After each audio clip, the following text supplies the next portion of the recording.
Thank you all for joining us today. We're just giving folks a minute to get logged in.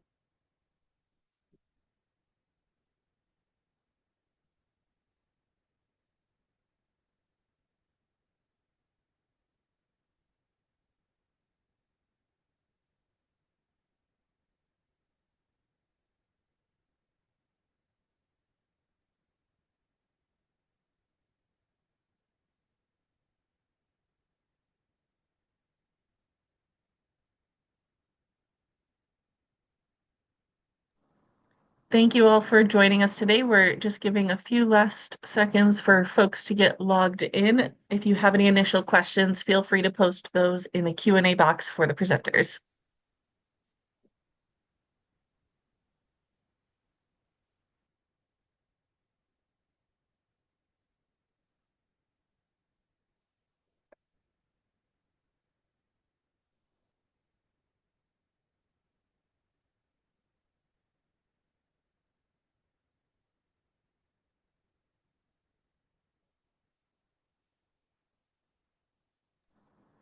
Thank you all for joining us today. I will now turn it over to ASH Executive Director, Laurent Hubert. Thank you, and welcome to this webinar.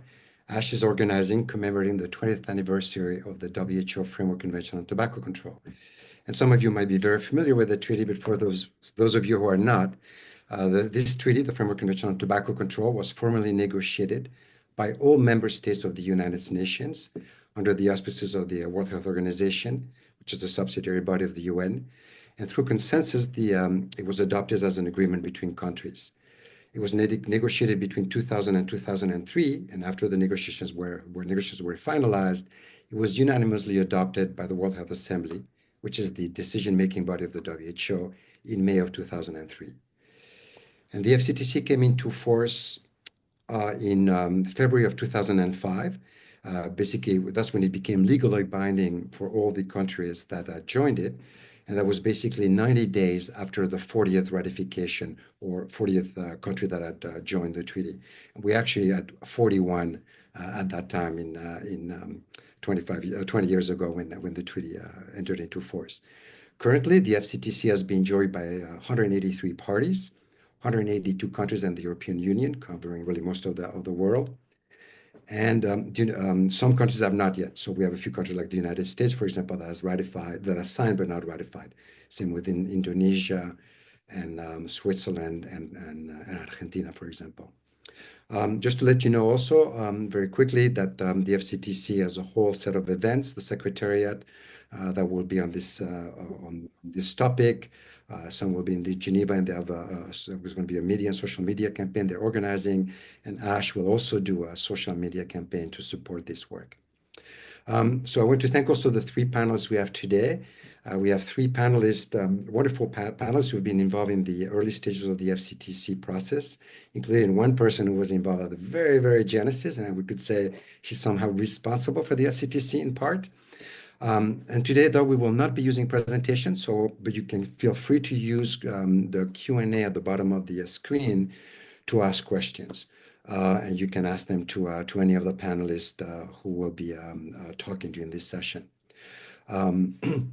So without any further ado, I will introduce the three panelists. We're very, very fortunate to have today Dr. Judith Mackay. Mackay, who's a British medical doctor based in Hong Kong since the mid-60s, and has been working in tobacco control since 1984 with a focus on low and middle income countries. And she's the director of the Asian Consultancy on Tobacco Control and an advisor for the FCTC. And she was really instrumental about the FCTC process. And that work was very much recognized, not only that work, but she received the medal, the Time 100 Most Influential Women Award a few years ago. The other panelist is Paula Johns, Executive Director of ACT Brazil, who also engaged in the FCTC early on, a bit later during the FCTC negotiations, and Akinbode Oluwafemi, who we call him Bodhi, who's the chair of corporate accountability, who has also been involved in the FCTC negotiations through the early stages of the FCTC during the negotiations before the adoption of the FCTC.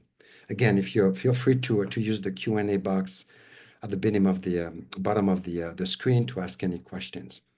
And we will get started right away. And I'd like to give the floor to one of the first panelists. Then it will be pretty much an open session. But I would like to give the floor to Dr. Judith Mackay, because she was really at the genesis and one of the brain power behind the idea of this treaty. So Judith, would you mind introducing a little bit how this came up and how the concept came up in your head and how you managed to convince a few people to get started with what at that time I assume must have appeared like a crazy idea? Judith, the floor is yours, please. Thank you. Well, in fact, the idea of the treaty started a very long way from Geneva, and it was really initiated and carried forward in its early stages by women, interestingly enough. And I clearly remember on the 26th of October, 1993, when Professor Ruth Romer from the UCLA invited me for breakfast during an APHA conference in San Francisco. And I was very reluctant to go. I said, Ruth, I don't do breakfasts, let's just meet at the conference. No, she was quite insistent. And she discussed with me the very novel idea at the time of a WHO Convention on Tobacco. And I must also mention Alan Taylor, who was another lawyer. She had floated the idea with Ruth of a Convention of Health for All, but that was simply too broad. So Ruth translated this into the possibility of a convention on tobacco. And she suggested that I should do two things. The first was to convey this idea back to WHO in Geneva, because I was working very closely with them. And so I went back to Geneva and immediately introduced this concept of a convention to utilize international law to further public health. But it was very new. And I think it's true to say that the common initial reaction ranged from neutral to negative. People said it was too difficult. It wouldn't get the support of member states. It would run into strong opposition from the tobacco industry. It certainly did that. And it would take at least 10 years. So my answer was that, I live in China. 10 years is regarded as a very short time to get anything done in China. And my second task was that I would introduce a resolution to the 9th World Conference on Tobacco or Health in Paris in October 1984. And the resolution read, "This conference resolves that national governments, ministers of health, and the WHO should immediately initiate action to prepare and achieve an international convention on tobacco control to be adopted by the United Nations." And the NGO community immediately embraced the FCTC. So like a toddler sort of taking its first steps, it was off to a rather hesitant start. So after that initial sort of meeting, I think the next most important date was in April of 1998. And Gro Harlem Brundtland had just been appointed the Director General of WHO, and she was looking for a priority project for her term of office. And she invited different specialists to come along, malaria, tobacco, and so on, to make representation on their own topic in the hope that it would be given priority. So Richard Peto from the University of Oxford, Neil Collishaw from Canada, who was then working in WHO Geneva, and I were invited to make a joint presentation. And Neil focused on a very simple graph. It just showed how tobacco was going up, deaths, everything, whereas the funding for tobacco was coming down at every level in WHO and governments. Richard talked about the magnitude and future of the tobacco attributable disease and death. And I simply showed pictures of appalling tobacco industry promotion from around the world. And we could see that Dr. Brundtland was moved and quite horrified by these three presentations. And our submission was adopted. And on taking office, she immediately formed the Tobacco Free Initiative. And then, of course, the FCTC followed on. And from that, the rest is history. And I think it's just true to say at the very end that, the Zen poet Ryokan once said, "In this bowl, there is rice from 1,000 households." And I think what subsequently happened towards the success of the FCTC, it was due to WHO, it was due to other UN agencies, member states, NGOs, the academia, the media, and actually even the tobacco industry, because their obstructive tactics right from the very start left no doubt in anybody's mind that the world needed the FCTC, especially the low and middle income countries. So what I think it has shown is that the tide of tobacco control was international, it was unstoppable, it was a very necessary public health measure, accepted as good for the wealth and health of nations. So I think many other people will write about the effect over the last 20 years or speak about it tonight or today. But I think to say there's been a sea change in global tobacco control since the FCTC was initiated. So we thought it would be interesting just to give you the sense of how it was at the very beginning and getting it up and running. Thank you. Thank you, Judith. And indeed, at that time, if I understand correctly, the tobacco control community only met at some of those world conferences a few years ago. The tobacco control community was somehow isolated also. And I understand there was not even any consensus on what to really do about tobacco. And I have a question for you also. Were you concerned that then the 1999 World Health Assembly gave the green light to negotiate the treaty? Did you have any concerns that this may not happen at that time in 99? Or did that happen fairly smoothly at that time, at this stage? I think by that time, the ball had been rolling and it was sort of known that that would actually go through. But certainly at the very beginning, we honestly had no idea what to quite expect. We were setting out into the unknown. This was WHO's very first ever treaty and still remains its only treaty. And we just all acted on good faith on the basis of probability. I think we were very optimistic. And I think that the tobacco industry so opposed this treaty from the beginning. They worked towards trying to get some kind of voluntary agreement through rather than the binding treaty that the FCTC turned out to be. I think the opposition of the tobacco industry on the basis of the scream test, I think it showed us this is something we actually should be doing. So our expectations that there was excitement, but a great deal of uncertainty as to quite where it was going to go. Indeed. And so you mentioned the coming in through the women's movement. Paula, I understand that was similar. I had the honor and the privilege to meet you also during the early stages of the FCTC negotiations in Geneva. And what were your expectations when you started this process? I mean, you came from a totally different movement. Tobacco was new to you, was not something, tobacco control or even the issue of tobacco. What did you expect when you come in? What were your first reactions?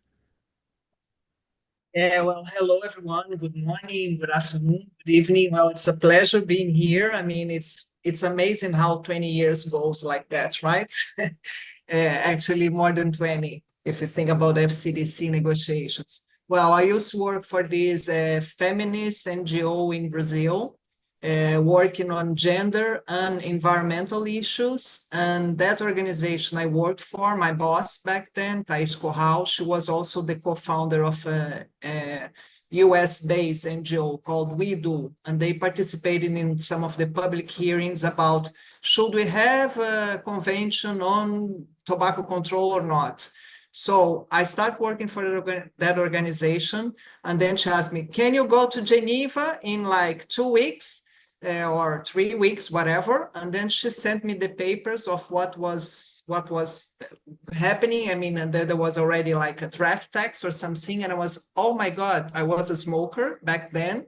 And I was just like, oh gosh, what do I do now, right? So I didn't know what to expect. But I mean, jumping more into your question, I mean, it was really fascinating to see the organizations of the NGOs around the treaty negotiations. It was fascinating to see the power of the evidence, how much evidence we had. And of course, I had some real-time, real-life experience of like the tobacco industry trying to interfere. I think the first 3 rounds, there was still like, for example, in the Brazilian delegation, because Brazil was in this interesting situation, like leading, like chairing the negotiations. There was a Brazilian was at the head of the tobacco-free initiative from WHO back then, and also the largest tobacco leaf exporter and the second largest tobacco leaf producer. So there were like people inside the delegation from the tobacco industry, and we managed to see what is that person doing here. So I think it was also the beginnings of like the real time and real life experience of see how they were interference And then I remember all these NGOs briefings that we used to have about what's the start of the state of the art of the evidence, what's going on in terms of like industry behavior. So that starts slow, this tobacco industry documents being released as well because of this US lawsuit, right? And then I remember there was this one particular one about like what was the tobacco industry doing to oppose the treaty, as Judy already mentioned, that really passed the screen test. It must be something really good that we are doing here, because they were like doing all sorts of activities with other UN agencies to try to water down whatever that could come out of that treaty. So I think that was one of the things. And when people ask, I mean, for those who are not familiar with the FCTC process itself, like when we talk about that in other treaty negotiations process, it wasn't that from day one we were just like, oh, no tobacco industry. I think it happened as part of a process, because delegations start getting tired of like all ways that the tobacco industry tried to interfere in the process. So I think what we got out of that in terms of like, oh, we don't want to sit with the tobacco industry to negotiate that treaty, because it's impossible to overcome the level of conflict of interest. They need to sell more cigarettes. We need like people to have, I mean, we need less cigarettes in the world, I mean, to make it very basic. So, and I remember in the first 3 rounds or 4 rounds, I think even to the 4th round, it was just like, wow, we'll never, I remember like hearing from like the more like senior tobacco control experts, people that are really from the field. I'm a social scientist, so I'm not even from the area of health originally. And I remember people saying like, some of the really senior ones that I looked up to saying, oh, this will never go anywhere, the lawyers and so on. And I think it was fascinating to see this like fully bracketed text with like, oh, how can we ever agree on something, becoming an effective treaty. And in the process, I think so much happened around the world. I think the beauty of the process was also like all the things that happened because a treaty was being negotiated. So I think that's part of like one of the important things that we experience in the process. Brazil, for example, we already passed like a pictorial warning labels during the negotiations process. So even like, I'm saying that to say, well, sometimes we have high expectations that you can only do something once you have like this global legal instrument, but so much things happen during the negotiations process. But in terms of like, I think it really overcome any expectations that I could have, in the sense that like it became like really not only the best like guide for moving forward with really effective policies at a populational level, that I don't think that in the field of public health we have had something similar to that. It was quite unique, and it really helped to create momentum and really adopt really effective policies all over the world. So I think it was really much beyond any expectation I could have from the beginning. Arriving there as a smoker, not knowing what was going on, was a huge step. We'll go back a little later more about the role of civil society and the tobacco industry. But I remember a meeting, it was between NB2 and NB1 and NB2, the first and the second round of negotiations. And on the addressing a bit what Judith, you mentioned, this kind of pessimism of the industry is going to be so powerful, it's not going to allow us to be successful with this. And I remember there was a meeting in which we had a number of members from civil society, and it was right in between the 2 negotiating meetings. And there was a bit of depression in the room. The NGOs, civil society, who were the experts on academia, feeling a little bit, the tobacco industry is going to run us all over. And I remember one of our friends, one of our colleagues, and I mentioned his name, was Ross Hammond, who was policy director of the FCA. He raises his hand and he says, well, actually, we have the evidence. We know our stuff. We can have a positive influence on the treaty, which ended up being the case. And Bodhi, I want to give you the floor now. I also met you in the early stages during the treaty negotiations. And what were your expectations? And as someone coming from Africa, and Africa ended up being a champion, this really became at one point a treaty where you had a few mostly high-income tobacco-producing countries United States, Japan, Germany, and then China on one side, and then you really had what you could see, maybe Global South and a number of countries in Africa really became extremely powerful in this process. So can you tell us a little bit about your entering into the FCTC process and your expectations? And at the time, but go ahead, I'll give you the floor. Yeah, thanks, Lauren. I entered into tobacco control as an environmentalist, and I was working with Environmental Rights Action then, and one of the NGOs in the Global North, in fact, then now CA today, was actually looking for partners, and then spoke with my boss then about this treaty, and he just came to me, "Oh, I've heard you speaking about how bad tobacco is. There's going to be some meetings," and boom, I had to read over the weekend, and the FCTC itself became a learning process, and it actually exposed us, NGOs, public health experts from the African region to the real dangers of the tobacco industry and the products that they sell. Now, let me tell you that was a period that, the big tobacco companies were making huge inroads on the continent. The government of Nigeria then just signed an MOU with one of the biggest tobacco companies that literally offloaded the responsibility of regulation to the tobacco industry, who was then again marketing their self-regulation stuff. And so for us, we as Africans, as we quickly organize, was to be able to get an international treaty that is strong enough to protect the African people, to protect people and the planet.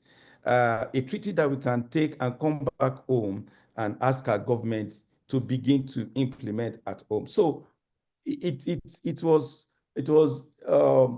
dawned on us that while we quickly mobilize, we must also ensure that African delegates support very strong treaty. And so we walked through the intergovernmental negotiations, the IMBs, intersessional meetings. We quickly had to learn, UN languages, as we also learn the rudiments and, the nitty-gritty of tobacco control to get the African governments, African delegates to support a very strong treaty. And at a point, you're very right, Lauren, that it became the development is global South, moving for a very strong treaty, and the global North, again, with all these multinational companies who does not want the treaty to stand. But I mean, African delegates, Africa stood very strongly for a strong treaty. And I can tell you that today we are celebrating that treaty that is now an example of how to rein in corporations that are, impacting on public health, ruining our environment. And that is why all of us are here to celebrate the FCTC. Thank you, Bodhi. And Megan, if we could put the next slide to address the next question or topic we want to address is the role of civil society. What impact have we had on the treaty process? And then the role of the tobacco industry. I do remember that Ash, we had one of our, for the INB1, Dr. Al Munzer, made a strong statements, and most of the statements from the NGOs that I reviewed were about keep the industry away. They were like a very, very strong concern. And there had been, Judith, correct me if I'm wrong, but there had been the year before, there had been regional consultations, and the topic about the need to exclude the tobacco industry from the process came loud and clear from the regions. I think that's why this treaty is so unique in that it really addresses an industry. And I don't think there's any other UN treaty that actually does that. I think it's quite unique in that respect. And I actually think at the time we didn't really fully realize just how important Article 5.3 was going to be in the years to come. I think it was just a huge opportunity to actually get it in there. And I think, many people have said the FCTC should be the model for treaties on many other topics, ranging from, alcohol to oral health to things like inoculations and vaccinations and things. But I'm less confident that that will actually happen. The world does seem to have gone into a different mode regarding the UN and supranational jurisdiction. And I think there would be quite a reluctance now to pass something. I think we've actually got this through at a moment in time that was only just in time. And I think it would be very difficult to get the FCTC through at this moment. And I think that the governments, Bodhi mentioned the governments in Africa. The people who got this treaty through were absolutely the low-income countries, the low and middle-income countries. It was Africa, it was the Pacific Islands, particularly Palau, it was India, it was Thailand, and then, of course, there were some goodies in the north, so to speak. There was Australia, New Zealand, and Canada. But essentially, this treaty was driven by the low-income countries who recognized that they absolutely needed it if they were going to get protection against tobacco. And if you remember, in those days, there were countries that were not in contact with each other at all about tobacco. For example, the Minister of Health in Cambodia would have no idea what was happening in the Ministry of Health, for example, in Laos. And the tobacco industry were exploiting that. For example, if they were trying to get advertising bans in place, the transnational tobacco companies would say to, for example, Cambodia, nobody in their right mind would think about banning advertising. And countries didn't know what was happening with the rest of the world. I think one big benefit of the FCTC is that we are all now, both government and non-governmental organizations, a big family. There's reporting every year. This is made public. One delegation, Malaysia, can see what Indonesia is doing, and they can gain strength by that. And in those days, they were so separated and so isolated. I think that the FCTC had a very important function, in that response. On the other side, we had some big bullies amongst the governments. I won't name them, but there were, for example, big countries putting forward the idea that in the Framework Convention on Tobacco Control, you should be able to cherry pick. In other words, a country should be able to say, we will endorse Article 2, we will not sign up for Article 7. And there was a very, very big attempt to try and dilute the treaty in that respect. So, it was certainly a challenge all along the line at every turn. I think there was a challenge in trying to keep it on track. And I'm just very grateful that I think it was absolutely the best we could do at the time. Indeed, I remember very well that country that wanted a treaty à la carte and just picked a few articles that was convenient to them. And that same country was also trying to prioritize trade over health. I remember that became a big debate, and I remember Thailand really trying to defend health over trade. But on that one, we unfortunately, the treaty was silent on that one. However, there's a few things Well, which... it got so bad, Lauren, sorry to interrupt you, but it got so bad that at one stage, the head of the Indian delegation, there were all these sort of threats and promises and deals going on. At one point, the head of the Indian delegation actually said on the floor, public health cannot be bought. This is the principle that we've got to get this treaty through. It really got to that extent. There were so many attempts to subvert it from within some governments as well as from the tobacco industry. So, full marks to the good countries who really supported it. And I think, as you said, that the FCTC can be can be a really good example, or at least a good precedent for other multilateral agreements that address consumer products, whether it's fossil fuel or plastic products.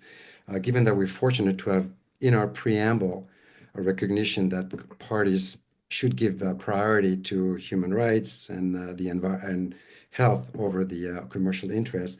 And also, we're very fortunate, as you mentioned, Article 4.7 of the FCTC, which recognizes the very important role of civil society in the implementation of the treaty and its protocols, and also 5.3 that you mentioned, which addresses the need to protect the treaty from a vested commercial interest. Paula. Corruption. There was corruption floating around that treaty in all sorts of different ways. And after 5 years, the Wellcome Trust did an oral history on the first 5 years of the convention. And it's on public record that the delegation from Kenya actually said that their Secretary for Health was actually offered a bribe in order to make sure that Kenya didn't go along with this treaty, actually offered a bribe. And he said, if I'm no longer Secretary of Health on Monday, I've refused the bribe. On Monday, he was no longer Secretary for Health. He was demoted and sent off as an ambassador to another country. And so it wasn't just happening at the FCTC meetings. It was happening outside as well in countries. And well, we even know, you will remember that we were even very, very concerned about the adoption of the FCTC. There was one country, which again I will not mention, but where there was basically negotiations, closed door negotiations, but where there may have been opposition to the adoption of the treaty in 2003. But Paula, I'll give you the floor. You're trying to, so please. Okay, I would like to, to talk a little bit with that question. I think the power, it's indisputable the role that the FCA has played along the negotiations, the Framework Convention Alliance, because if it were not for NGOs around the treaty, I don't think we would ever get a strong treaty. And I would like to highlight a few things that were done. One of them, I think, building up on what Bodhi mentioned about like the delegations and so on, I think the power of putting health delegates in the same room 2 times a year to negotiate a treaty text is already in itself a big thing, because it makes people like starting to get to know each other. It starts kind of facilitating conversations. And civil society organizations, we made like this connecting role. We played the role of connecting delegates often, because the delegates themselves, they did not know what other countries or other regions were discussing. So we made like, we were the messengers from because we met every day, all the civil society organizations, morning and evening, morning and late night, I would rather say that, morning and very late night at the late stages. And we share intelligence about what was happening, which region has said what, which region was intending to do that, or which country was doing what, and which country was willing to do this or that, or support this or that article. And then, so we were kind of messengers in these conversations, right? So we could reach out to other I could reach out to the delegations that I was close to. I could reach out to the Brazilian delegation. Listen, the other countries in the region are thinking about this and this and that. Would you support that? So I think that was a very, very important role that we played as civil society, that we could actually like make the negotiation. We would help the negotiations to happen among member states. And also like our ashtray and orchid award every day in the bulletin that we distributed to all delegates. It had 2 elements in this newsletter, in this morning bulletin. One was really to be able to present the latest available evidence for whatever topic was being discussed in the negotiations. That was very important. See all the evidence about what types of marketing the industry is doing and all that. And also it was interesting to see, I'm sure, it was the best part of the bulletin that delegates will look in the back. It was in the back. Who won the orchid or who won the ashtray? The orchid, which member state had a good position at the plenary, at the public, at the public negotiation space, and which member states had a really awful position, and then they would get an ashtray. And we had our champions, right? The US and Germany got quite a few, and Japan, the big tobacco producers. And I think that was also very powerful, because you start putting the delegates in a sense of oh my God, we don't want to get the ashtray, because they would have to kind of respond publicly to their fellow delegates or to back home. And there were so many situations, Laurent and Bo probably remember that well, that we had to manage member states that got really angry because they got an ashtray, and I said, oh, that's not fair. So, but that again, it was an opportunity to have further conversations about the topics that were at the negotiation floor. So I think we definitely play a key role in guarantee an effective treaty at the end. I remember indeed sometimes where I even remember one time when I was FCA director of a government threatened to sue me because of an ashtray. And just to clarify for the audience, the ashtrays and the orchids were given just for what was happening on the floor of the negotiations, not what was happening either in country or elsewhere. It was for what the positions countries were taking within the negotiations. Bodhi, please go ahead.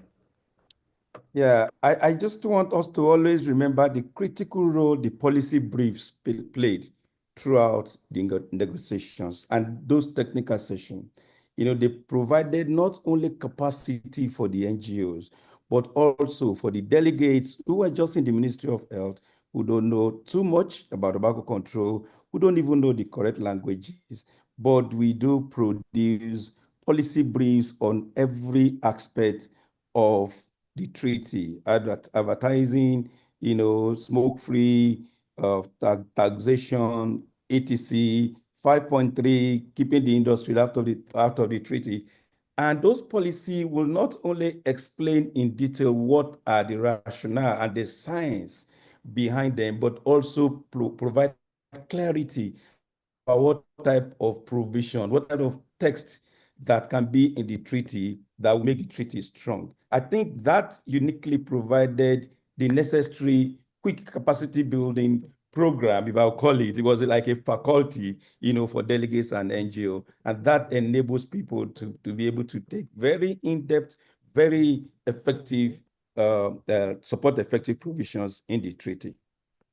Yes, indeed. I think really civil society helped a lot in the building consensus about what needed to be done for tobacco control. Obviously, governments played a key part, and they were the negotiators of the treaty. But in this case, the support of civil society was absolutely critical. If we could move on to the next slide, because we're going a bit through a bit of a historical part. But I'm very curious now to get your opinions of now we're 25 years since we started negotiating the treaty, 22 years since its adoption, 20 years since its entry into force. So in your opinion, do you think the FCTC has lived up to its full potential? Have we maximized, and have governments maximized on what the FCTC offers? And what do we need to do if you think we have not? I'll give the floor to any of you. Do you think the world has really maximized on this global governance tool, especially since we have 183 parties? Any thoughts on that? I could start by answering that to say that I think it's done it partially. I think it's done it as well as it could up to now. But until it's fully implemented, we cannot say that it's lived up to its full potential. And I think the estimate is that if every country were to implement the FCTC as it stands and its accompanying MPOWER, if every country were to do that, we would halve the number of smokers in the world today. So in a sense, the ball is really in the court of the member states in terms of implementing what we know works. So I think it's partially lived up to its potential, but it still has got a ways. It could do much more. Sorry, All right. yeah, I was muted. Paula, please, I'm curious about your thoughts also. Do you think, and as an advocate at country level also? It has agreed that it has partially fulfilled its, and as an advocate, we can never say like we are 100% satisfied, right? We are not writing a count report saying, oh, how good we are. I think we have we still have a long way to go in many ways. But I think it has generated momentum for national advocates. I'm speaking from my own experience. It was because of the FCTC process negotiations that we kind of started a coalition in Brazil to work on tobacco control issues, and it was because of that treaty negotiations process, and also the relationship between government and civil society at the national level. And I think the same is true for many regions and many countries in the world. So it was a very important kind of educational opportunity, whatever. It was an experience that really helped advocates to work at the national level. And obviously that's an ongoing process. We'll never be there. And then, fully there, right? There where? Because then you have like the new challenge that arise, the new products, the novel products. So we have lots of new challenges coming on top of the basic policies that are not implemented all over the world equally. So we still have a long way to go. But I think in general, I think it's a really important experience for also, particularly in the area of like conflict of interest, and understanding that because we managed to in the treaty process and having Article 5.3, which is how to manage conflict of interest and so on.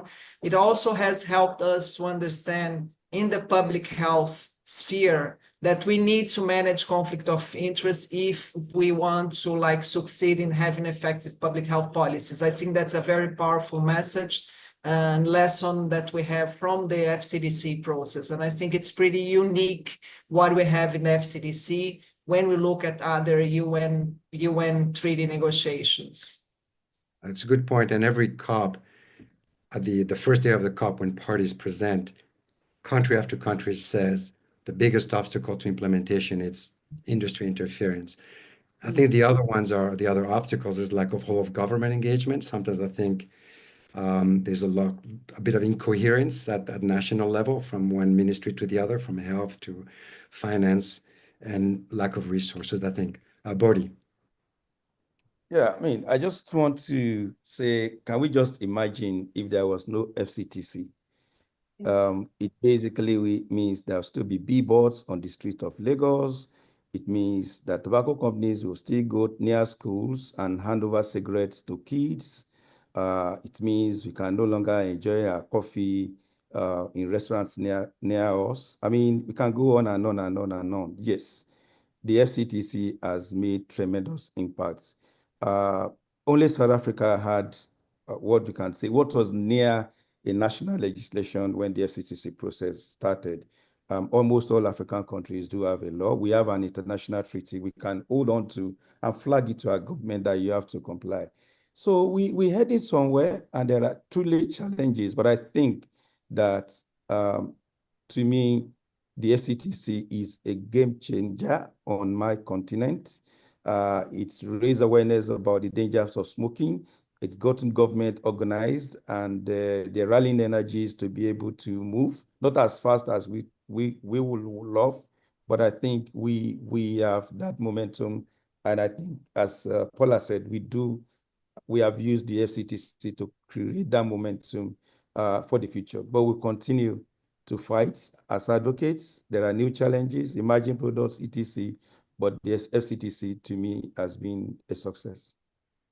And when I think about it, in the early 2000s, I even think INB2 of the FCTC negotiations in 2001. I remember there were meetings organized by the various regions. And I remember one organized by the European region. And at that time, one of our ASH's priorities was smoke-free environments. And even within civil society at that time, that was considered a bit radical in the sense of smoke-free bars and restaurants that might be an unachievable target. And I remember asking to the European delegates, what do you think about that concept? And I remember an Irish delegate raises his hand and he's like, oh, this is impossible. Smokers have the right to smoke, et cetera, et cetera. And ironically, Ireland became the first smoke-free country in 2004. So huge change between 2001 and 2004. And that would not have had with the FCTC process. But as you said, much progress, but I think we still have much more to do. And what could we do to maximize on the potential forward? I mean, what do you think are things we could do in order to accelerate this implementation, or even be a better tool to inform other multilateral negotiations? Are there things that you think we should be doing? I think there is a crucial need to support WHO and to support the WHO FCTC at this moment in time. You know, it's not the moment to be withdrawing any kind of support for WHO and for the FCTC. I mean, we have nothing that could remotely replace this in the world, and I think this is really important. I think the second thing is that we are facing today an ongoing interference with the tobacco industry. And their tactic is very definitely now to try and get non-health people into the delegations and sway the delegations. And I think this emerged in Panama as a really big problem. So I think that one of the things civil society could do would be to try and exert pressure as far as is possible back in the home country that the delegations are truly pro-public health. And there's no easy solution to this because, of course, countries can choose the delegations that they send to these negotiations. But I think this is the biggest challenge really following the convention at the moment. If it was allowed to simply proceed with countries implementing it, that would be a challenge enough. But I think to have the tobacco industry with its front groups, its absolutely determination to sabotage it, with it attacking WHO and saying that WHO is not fit for purpose. And there's been many, many reports, both amongst the health community, but in the international media, like with Reuters, about the way the tobacco industry tactics are continuing and even increasingly trying to sabotage the FCTC. And I think this is one of our biggest challenges ahead. Yeah, indeed. Bodhi, do you have any thoughts on that, on what could we do at this stage? Well, I think we just need to continue to monitor and expose and prevent industry attempts to frustrate this treaty and also the national laws. The tobacco industry is not resting on their oars at all. We've seen cases across Africa that they continue to attack even the national laws. They prevent enforcement of national laws. And I totally agree with Judy that this is a period that's us as global civil society movement needs to stand with the WHO, because the WHO is facing its worst set of attacks in decades. And to make it very clear that the WHO remains on mandate, and this treaty, it's one very unique treaty that has saved millions and millions of lives, including millions of dollars that could have been spent on health. Absolutely. Paula? Thinking about, I completely agree. We need to support, not only the WHO, but I would say the entire idea of a multilateral UN system, because this is really under threat for so many areas, right? So, I think we have a much more difficult environment we have a much more difficult environment now. It was pretty unique to get a strong treaty through the WHO. Oh, it's not working. Can you hear me? I can hear you now, yes. Okay, sorry. No, I was saying that I agree that we need to support the multilateral system, because the very idea of a multilateral system, it's under threat now. Really horribly under threat. So I think that's one of the macro issues that we need to support it from all different areas. But I would bring here, one of the challenges that I see. It's, for example, we negotiated this treaty 20 years ago. There was a momentum around the treaty negotiations. There was a momentum around being the worst and most horrible public health issue in the entire world. There was a momentum that we helped to build about being the worst industry of all industries. And both the momentum of being the most important public health issue in the world, and the momentum of being the worst industry, the only bad industry in the world, because the reason why we managed to kick out the tobacco industry from the room, because we in the narrative was, oh, this is the only industry that is bad. I don't think we can keep saying that, because that doesn't stand that really cannot survive the current scenario, right? So it's how can you really advance with the policies? Many places around the world that do not have the basic tobacco control policies yet. How do we make them advance in a scenario where you don't have the same momentum? Many countries did adopt these legislations when there was really all the attention to that. So I think that's one of the challenges that we have as a global tobacco control community, how to make it this continuous advocacy for it to advance, right? So I think that's a real challenge. And I think this is important, as much as I also think there are so many things happening at the same time. So it's how do we balance all these needs that we have around public health? Think about alcohol. Nothing has happened around alcohol. Think about right now, we do have a big momentum around food policy issues. There are things that beginning to happen, and pretty much inspired by the FCTC as well. So I think there are competing issues, and I think the idea, in my mind, the ideal world would be things that you can do that could help all these areas to move ahead together, that we have really comprehensive public health policies, talking about all the non-communicable disease risk factors. That will be the ideal world in my mind. You bring an important point here, the one about synergy, not just working in isolation as tobacco control. And there's some tools that we can use, human rights, for example.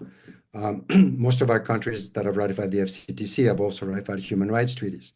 There are very strong reporting mechanisms that we can use to address how tobacco industry may affect the human rights of the citizens in that country in one way or the other, and in some way also we can use those processes to demonstrate how the FCTC is the tool to not only achieve health objectives, but also human rights and development objectives. UNDP, for example, has recognized the FCTC as an SDG accelerator, and I think that's something we can use more often, even in the context of the UN Sustainable Development Goals. We're very fortunate to have target 3A in the SDGs, and I want to commend Dr. Caleb Otto, who was an ambassador from Palau, who was unfortunately is no longer with us, but he was instrumental actually not only in the FCTC negotiations, but then as the ambassador in New York at the permanent mission at the UN in New York, was critical to get the target 3A in the SDGs. And they are the voluntary national reviews which take place on a regular basis, and we need to use those mechanisms to also report how the tobacco industry, for example, can be an obstacle to FCTC implementation, but also the good stuff that's being done around tobacco. Judith, your hand is up. Go ahead. Yes, I think we also need to give acknowledgement to the support that has been from some of the foundations like Bloomberg and Gates in this whole process as well, and certainly try and encourage and maintain that. And also, I mean, the media has on the whole, I think, been amazingly on our side, both at an international level and articles published, for example, by The Examination, but also at national level. I think in general, the press has been really supportive. So I think, following on what Paula says, we have to be very mindful of appreciating the support that we do get, but also, utilizing these tools as much as we can. And I think Paula was right in saying that, every country virtually has identified the tobacco industry and its behavior as the biggest obstacle to tobacco control. And governments still find it very difficult to expose that and take on the tobacco industry directly. So there is this huge role for civil society, for academia, and indeed for the media, and continue to expose, for example, with the tobacco industry index, which is now interference index, which is now coming out every 2 years. I mean, we do have a lot of tools and support and continuation, and I think let us not forget those too. And we have to use that also to counter for example, the industry using the tobacco industry transformation index, which is trying to present themselves as positive players and as a way to promote a new way to promote nicotine products. And I want to point out, by the way, that the special rapporteur on the right to health, Dr. Tlaleng Mofokeng from South Africa, in the context of human rights and harm reduction, she published a paper last summer that was presented to the Human Rights Council in that context, where she clarified and she made it very clear that the role of the tobacco industry in harm reduction is more of a marketing approach than it is a true harm reduction approach. So that was I think a point worth making in the context of synergy also, and working with other groups and other issues. I want to address, because we have quite a lot of questions, and some of those have been addressed somehow in some of your responses and your statements. But one, for example, also in the context on maximizing on the potential or even at country level, what about Article 19 and the use of litigation, including criminal litigation? And I'm kind of not fully reading the first question from Amos Hausner, but the concept of using litigation, for example, for accelerating the implementation of the FCTC and holding the industry liable for the harm it has caused in the past. Do you have any thoughts on that? I think it's a tool principally that has been used by the rich countries, very difficult for the low and middle income countries can you hear me? Paul is indicating that you can't. You can, good. I think it's very difficult for a low and middle income country. They just don't have the lawyers, they don't, I mean, it costs many millions to actually challenge the tobacco industry and in litigation. Countries like Australia, when they introduced plain packaging, could do it.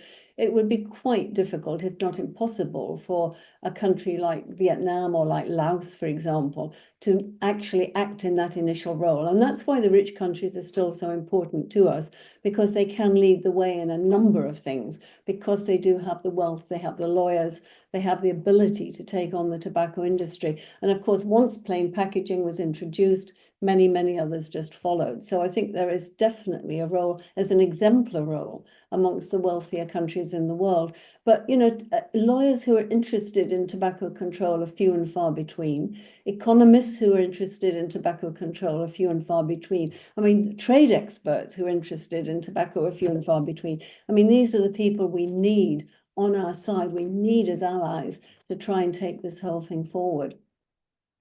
Indeed. Paula, of course, there's the Brazil case.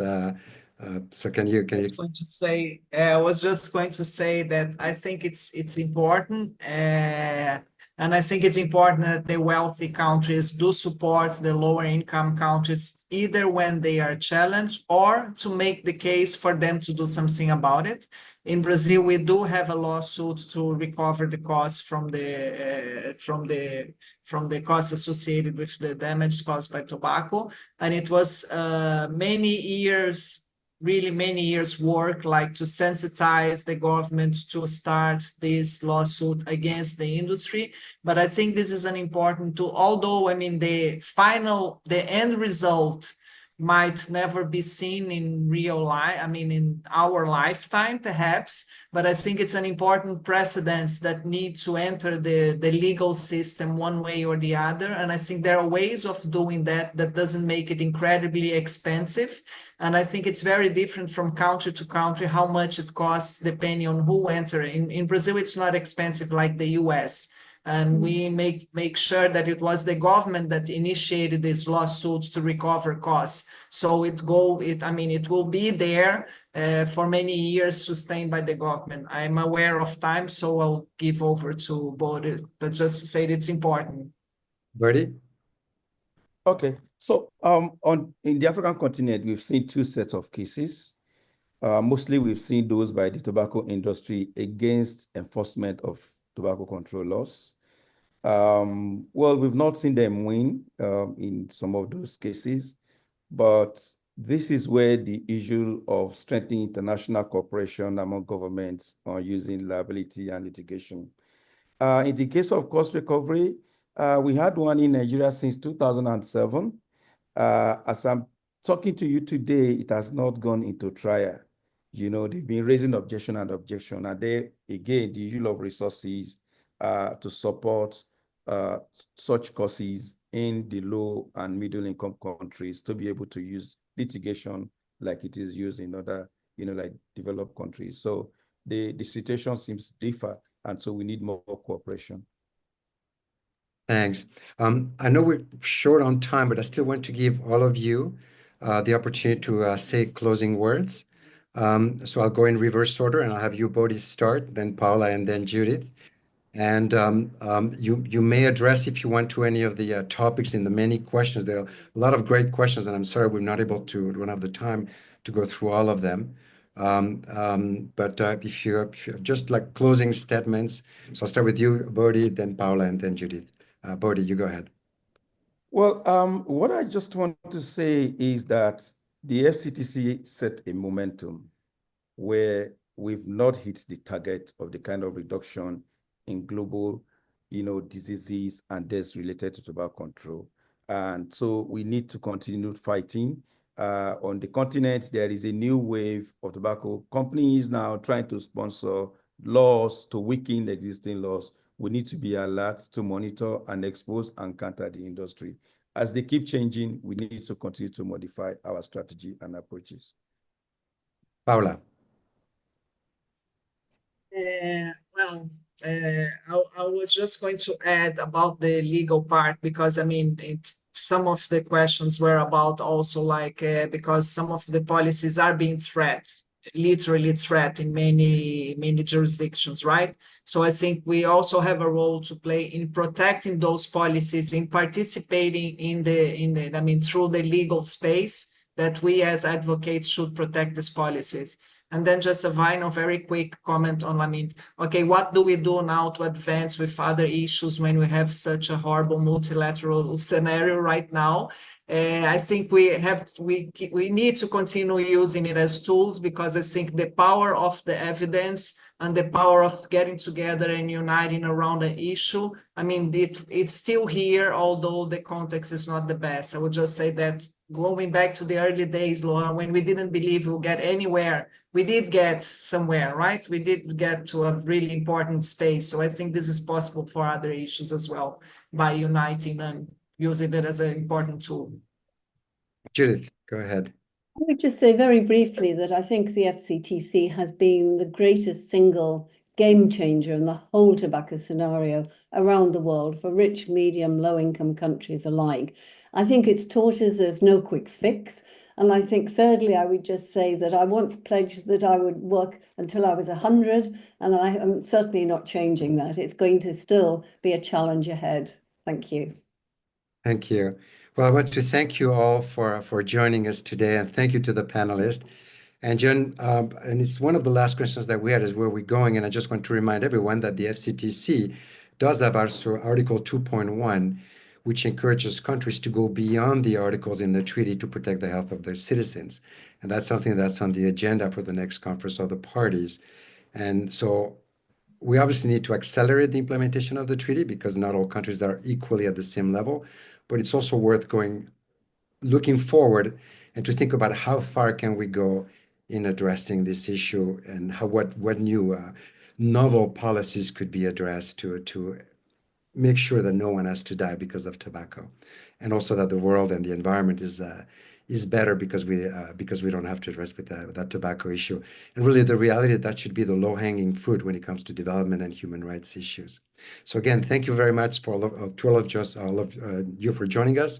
There's also one specific to California, a webinar that Ash is hosting at the end of the month. It's actually on February 27th. FCTC connecting with California, so those for US audience. Also there's an endgame policy and training course that we're doing to address that issue of 2.1, and that's open to anyone who's interested in joining that. Again, thank you very much. And again, thank you to the panelists, Judith, Paula, and Bodhi. Wonderful input. This was really, really enjoyable. And talk to you soon again.